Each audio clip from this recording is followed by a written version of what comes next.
She also warned me about the Playboy director that was a massive flirt and had all the girlies tripping over the panties. She showed me a picture of him and I thought he's a 6 at best on a good day. Months later, a project pops up where him and I end up working closely and I realize we've got such good chemistry, but I keep it professional. One night, we end up working late and he suggests getting a bottle of wine to celebrate all the hard work we've done. I agreed. I begin to see why the girls were nuts for him. He's intelligent, well-spoken, very personable, and a killer sense of humor. By the end of the meeting, he turns from a 6 to we're back. First off, I'm from Guyana, and men ain't shit here either. It's a global phenomenon, ladies. Anyways, I got my first job at a well-established agency. I was excited as fuck and eager to make a good impression. My friend that got me the job, so she filled me in on the organizational culture. She also warned me about the Playboy director that was a massive flirt and had all the girlies tripping over the panties. She showed me a picture of him and I thought he's a 6 at best on a good day. Damn. See how this goes, though. Nothing about him wowed me, and I didn't get why these women were losing their minds. Don't tell me you lost your mind for this guy, too. After saying all this. Let's keep reading.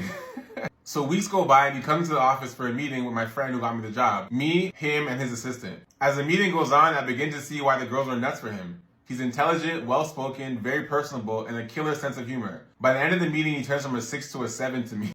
He went up 1 point because of the meeting. Months later, a project pops up where him and I end up working closely and I realize we've got such good chemistry, but I keep it professional. One night, we end up working late and he suggests getting a bottle of wine to celebrate all the hard work we've done. I agreed. You agree. And you were just calling him a 6 at best. And then you gave them an extra point of a 7. Yeah, you were acting like you don't understand how these women could be attracted to him, blah, blah, blah, blah. Now look at you now, splitting a bottle with him. Of course he did. He goes into the mini fridge in his office and pulls out a bottle with a name my broke ass couldn't pronounce. Anyway, we're drinking and shit talking about one thing to the next and eventually gets personal. He asks if I'm single or not. Here we go. I say yes. He smiles and says, that's perfect. I ask why. Why are you even falling for this shit? Why'd you even ask why? You know. You fell right into his trap and you wanted to. It's okay though. Just know you wanted to. He asks if I'm single or not. I say yes. He smiles and says, that's perfect. I ask why. He says, you'll find out. By this time, I'm feeling bold. Got that liquid courage going, so I shoot him a personal question too. And I ask, so who's the lucky lady? He smiles and says, I know you probably heard all the stories about me being a player, but I'm just trying to find the one. Am I terrible for having fun along the way? He tells me that he was married before, but she died young, and he was very depressed for years before getting back out there. I told him that I'm sorry about his loss and hope that he would find the one. He responds to that and says, what if I want to be you? Damn, that's a little cringe, bro. My goodness. Out of all the women, eh? What a perfect story. This is actually better than Hollywood. Better than them fairy tales. Come on. This isn't even good player work. This is terrible. And you're letting it work. He responds to that and says, what if I want to be you? I froze.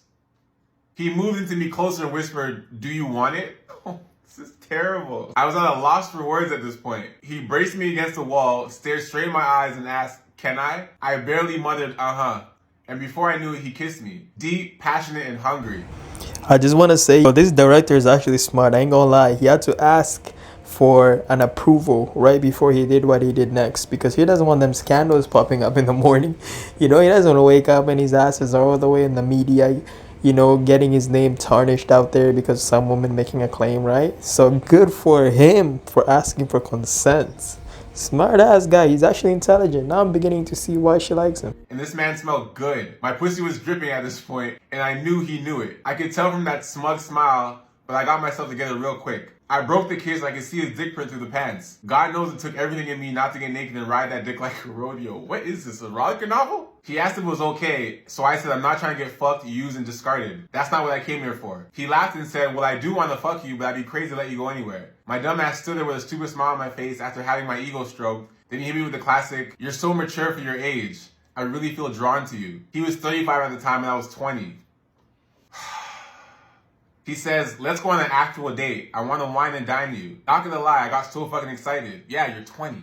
This is my first experience with an older man and a rich nigga, so I said yes. The night of the date rolls around, I'm dressed to fucking kill. Hair done, face beat, outfit on point, I'm ready. He calls me when he's at my place. He gets out, opens the door and all that, then tells me how beautiful I look. I gush, he kisses me. I'm already thinking about the 7 positions I'm gonna make this pussy pop for this man. As we're headed to the date, I finally noticed that he's dressed kind of casually, so I asked, where are we going? You didn't tell me. He said it's a little cozy place that he goes to, and he likes it because it's private, and it's a bit of a getaway. We get there and I'm incredibly disappointed. It's a bar at the bottom of someone's house. There's one dusty pool table in the middle and a tired-looking bartender in the sparsely stocked bar. I think he noticed the disappointment on my face and goes into a whole speech about how hard it is to find women that are interested in him and not his money, blah, blah, blah. I get out of my head and I tell myself, don't be stuck up. Just make the most of the night. We talked, laughed, and I got one too many shots of tequila. Before I know it, it's 1 a.m. The bar is closing and he's asking what the next move is. I say I'm ready to call it a night. He encouraged me not to be boring. This is the one they finesse. Don't be boring. He encouraged me not to be boring. I asked what his suggestion was, and he suggested the strip club. I was hesitant, but he kept egging me on, and part of me wanted to impress him so much, so I agreed. We get to the strip club and it's a vibe. Good music, the lady's looking good as fuck, so I'm thinking, alright, cool, this could be lit. I start noticing that a lot of the strippers know him. Hold up, if a lot of these strippers, they know him like that, that means he frequents that place so often, the fact that they probably know him on a face name basis. Like, to you, this is your director blah blah blah. To them, this is like a Mike or a John.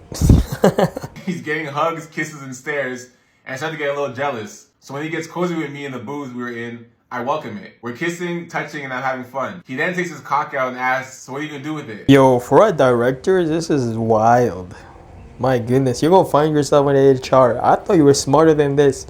How did it go from asking consent to kiss her to you just whipping it out in public at a strip club in front of everybody? Like, that's crazy. This story went from 0 to 100 real quick. This pissed me off a little because I know this nigga ain't trying to fuck in the club, so I suggest we take it back to his place where he could be more comfortable. He rolls his eyes and tells me I'm boring. But this time it's not playful, like I can tell he's legit annoyed with me. So I say, yeah, I'm ready to go. He says, cool, bye. So I'm like, are you gonna take me home? He says he's not done having fun yet and isn't ready. So I'm like, all right, cool. I'll leave when you're ready. Just go home. Nah. So I sit there and I see him call one of the strippers over and sticks some money in her bra and tells her something in the ear. She giggles and starts grinding on him. I'm sitting there staring, trying to keep my cool. I tell myself, just chill. This ain't your man, and you agreed to come to a strip club. As I'm giving myself the talk, I notice he's taking his dick out again, and the stripper begins to jerk him off. He hands her some more money, and sis slides a dick in her mouth like I'm not sitting right fucking there. At this point, I'm fucking livid. I get up and I attempt to leave. You should have already left. I don't even know why you're still here watching him get head. Yeah, that's true. That's a good point. Why is she still there this whole time? Literally, like, after he disrespected you like that, why are you still there? You should have left. From a stripper. What are you doing? Go home. I get up and attempt to leave. This motherfucker grabs my hand and says, wait on me. I'm not gonna take long. I pull my hand away and I stormed out. I must have spent damn near 30 minutes trying to stop a cab with no luck. I then noticed him stumbling out the club, hugged up with the stripper that was sucking him off. He came over to me and offered to take me home. I knew because of the time I wouldn't have gotten a cab and the air is getting more desolate with every minute. So I reluctantly agreed. The man's drunk. I get in the car and this man proceeds to scold me about how disappointed he was with me because he really thought it would be more fun. He says how he did what he had to do to end his night in a good way because I wasn't going to help him. I sit there the whole ride in complete disbelief. I felt so fucking stupid for even considering donating a single pop of my phenomenal pussy for this man. Not a single pop. That's fucking funny. Even after all that shit, I was still willing to fuck, but he blew his chance after he paid sis to suck his dick. I finally get home. Tell me why this dumb fuck tries to kiss me as I'm leaving the car. I quit the job a year after that date. He has 3 kids now and got married recently. I still use him as a reference on my resume, and he says hello whenever I run into him and his wife. Oh my goodness, let that sink in. She quit a year after this incident. Not the next day, not the next week, not the next month, a year. That means she kept on going to work and kept seeing his face after this whole situation. I guess she needed the money. She needed the money. What else? But the fact that she still uses him as a reference to this day, and whenever she runs into him, she says hi with a little smile to him and his wife, that's crazy as hell. So, he apparently started off as a 6, but by the end of this night, that was a damn near 10, clearly, if you're doing all this bullshit for him. That had to be a 10. Whoever this guy is, he has the fastest rising stock I've ever seen. For a woman to call you a 6, then let you drag her around the city, bring her to a strip club, let a woman suck your dick in front of her and still be there? You're undefeated. Who is this man? I'll give you the excuse you're mad young. 20 and 35 is crazy, first of all. So I'll give you a blie there. You're young, excited, older guy, yeah. But there's no way to convince me that he bagged you and dragged you around doing all this bullshit because he's funny and smart. Just say it's the money. It's okay. Say you did it because of the money. It's okay. Just admit it. It's not because he's funny and intelligent. You didn't do this for smarts and laughs. It's the money. Just be honest. It's okay here. This is a safe space for everybody. Guys will be 25 plus going on 30, still talking about situationship. Uncle, if you don't just wake up from your dream. Your age mates are talking about mortgage, talking about starting family, and you're here talking about he's paying on the first day. If I went to a party. I don't think guys understand how cringe this is, but I'm just looking at you like, ew. So we're there, and I have very beautiful friends, okay? We're all beautiful girls walking into the party. Tens. Yeah, 10s, 11s. And these guys, obviously they're a bag, okay, yeah, we get it. But like this one guy, he was like kind of like, imagine, we're like standing around drinking. Not him being like, I don't know who he came up to, one of us. And he was like, oh, like, you're looking good, da-da-da, just talking here and there. And he's like, can I get your snap? And then I remember somebody was like, no, like, sorry, I don't really give my stuff out. And he was like, I bet. He, like, literally goes, comes back, next person, oh, hey, you're looking good. Can I get your snap? Yeah, run that. You don't want me. You don't want me. Your friend might. Yeah, you don't want me.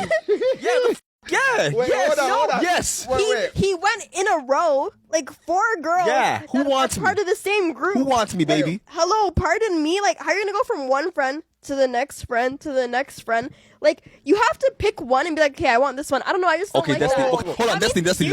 Yo, that's hilarious, because I mean, on one hand, this guy is fearless. He don't care, right? He don't care if he's rejected. He's still gonna take his shot at all them women until he lives with one.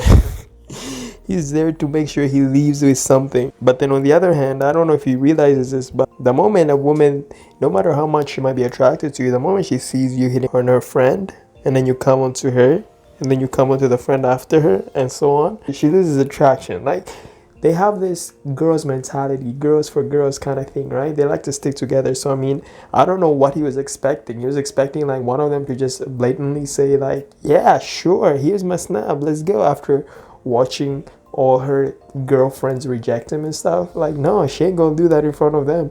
Maybe when they're not around, she might, but in front of her friends, she gonna play that role. She gonna reject you too, because she don't want to be that one. You know what I'm saying? Like, once one girl rejects you and then the next one rejects you, that's it. You lost any form of credibility. That's it. Simply. Unless you see the other ones on a separate occasions without the friends, then maybe they might give you a chance. But in front of the friends, hell no. Excuse me? I'm so sorry. I saw you for 1 second. You're so gorgeous. Thank you so much. What's your name? Hannah. Hannah, nice to meet you. Are you from here, Hannah? No. Where are you from? Ohio. Ohio, okay. Buckeyes play tomorrow. Okay, question. Are you single? Yes. Is it okay if I get your number? Yeah. Yeah? Cool. My phone's dead, but I can be What? fine. Okay, I got you. Cool. What are you doing today? We're just shopping around. We're going to the football game tomorrow. Oh, sick. What are you doing later tonight? We really don't know yet.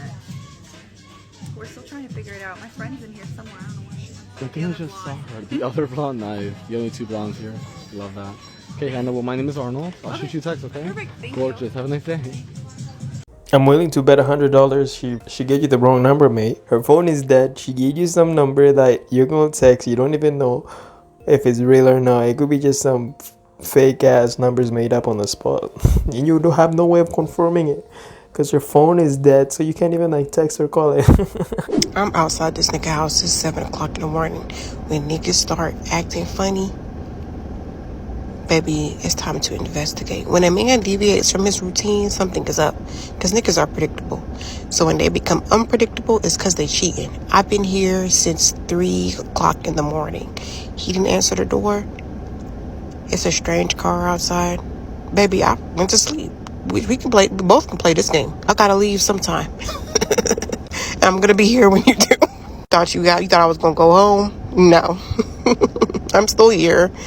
I'm still here. And it's gonna be here until somebody leave this motherfucker. Okay?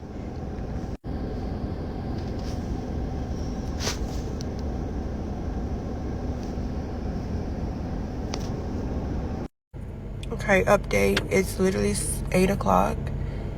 And this nigga is still pretending to be asleep.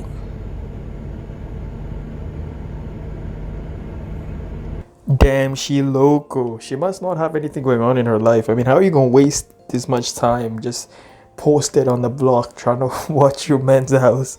At this point, you might as well just work for the FBI, man. You know, you might as well just be doing some posted up investigation type shit. You know what I'm saying? I mean, nobody's paying you this. You ain't making money. You haven't even had a shower. You haven't even eaten. You ain't even having proper sleep. You're out there in the car stalking your man. I mean, did you call in sick from work? Do you even have a job? Like, you're just gonna forego everything you have going on in your life just for this man, just to wait for him to wake up from his sleep and come outside. Like, that's crazy as hell.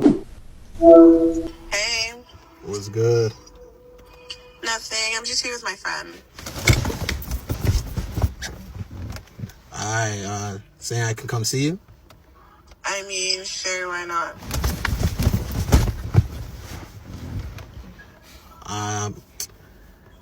I can bring my guy though? Let me see your friend. Yo. She said bring him.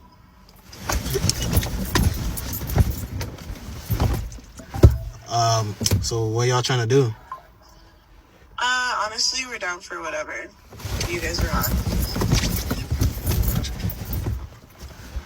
on. We'll pull up, just, send your Addy. Alright, no problem. See you soon. Alright, bet. This is actually bad funny. I feel like a lot of guys can relate to this. Some way or another, you guys have done this before, man. When you're there with your men and you guys are coordinating plans, I'm sure you guys act some type of way together versus while you're on that call. The whole energy is different while you're talking to her on the phone. But towards each other, bro, you guys are like little school children, bro. All hyped up. Anyways, guys, that's the video. Leave a like, comment, subscribe. Let me know what y'all thought about it. Let me know what you thought actually about that story about that chick and that director. Like, that still gets me. Like, how the hell did that director ask for consent to kiss her and all, but he didn't ask for consent to pull out his little willy in a strip club? And how the hell did that chick still stay at that job for like a year? And she still uses him for a reference. That's crazy as hell. Let me know all your opinions based on that, and I'm gonna catch you guys on the next one. Alright, peace.